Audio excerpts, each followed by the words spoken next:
Hello mga ka-kitchen and welcome back to Kitchen Time with Ana. So, santol season na, kaya tara gawa tayo ng salmon head sinigang sa santol. Let's start! Sa recipe na to ay 2 peraso ng ulo ng salmon ang gagamitin ko. Bali, pinalinis ko na to at pinahiwa ko na rin sa gitna. Ibababad natin to sa asin at 2 lemon para mawala ng konti yung kanyang langsa.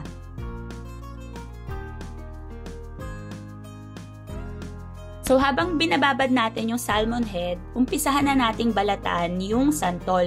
Medyo maliliit ito kaya 7 piraso yung gagamitin ko. Pero kung malalaking santol lang meron kayo, siguro kasya na yung mga 3 piraso. Pagkatapos nyong balatan ang lahat ng santol ay hiwa-hiwain na ito. Then ito yung una nating isasalang at pakukuluan para lumabas yung kanyang asim. After ng mga 30 minutes, pwede nyo nang tanggalin sa pagkakababad yung inyong salmon head. Patuyuin nyo lang din ito. And make sure na walang sumama ng mga buto ng kalamansi para hindi mapait. In the meantime, gayatin na natin yung ating mga gulay. So una is itong sitaw, mga 2 inches ang haba. Kailangan din natin ng isang labanos, balatan lang natin to, then slice din natin ng mga kalahating pulgada lang na kapal diagonally. Next naman ay ang okra. Pwede nyong tanggalin or hindi yung kanyang ulo. Then, hiwain nyo ito sa gitna. Kailangan din natin ng 3 perasong kamatis. Pandagdag din to sa asim. Hiwa-hiwain lang din natin. Ganon din ang 1 perasong sibuyas na pula. At 2 pulgadang luya panlaban sa langsa ng salmon. So kung ready na kayo, pwede na natin paunti-unting isama yung mga ingredients dito sa pinakukuluan nating santol. Una is yung kamatis, sibuyas at saka luya. Hayaan lang din natin tong maluto muna ng mga 3 minuto. Then pwede na nating isama ang sitaw at saka labanos kasi medyo mas matagal itong maluto compared sa ibang mga gulay.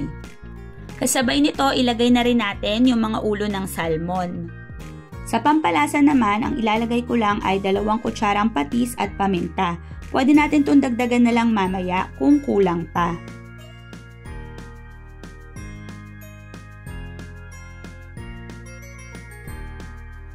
Then, pagkalipas ng mga 4 na minuto, saka ko lang idadagdag yung okra at 2 perasong siling green.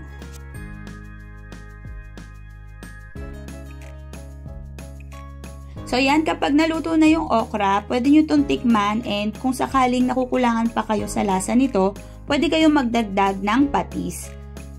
And sa palagay ko, kailangan pa nga nito ng 1 kutsara pa. Pinakahuling ingredient, syempre hindi mawawala ang talbos ng kangkong. So takpan na lang natin to at pakuluan ng mga 1 minuto and ready to serve na tayo. Nasubukan nyo na rin bang kumain ng sinigang sa santol mga ka-kitchen? Kung hindi pa, this is the sign na subukan nyo na rin ito. Lalo pat santol season ngayon at napakamura lang nila kung sakaling wala kayong sariling puno nito.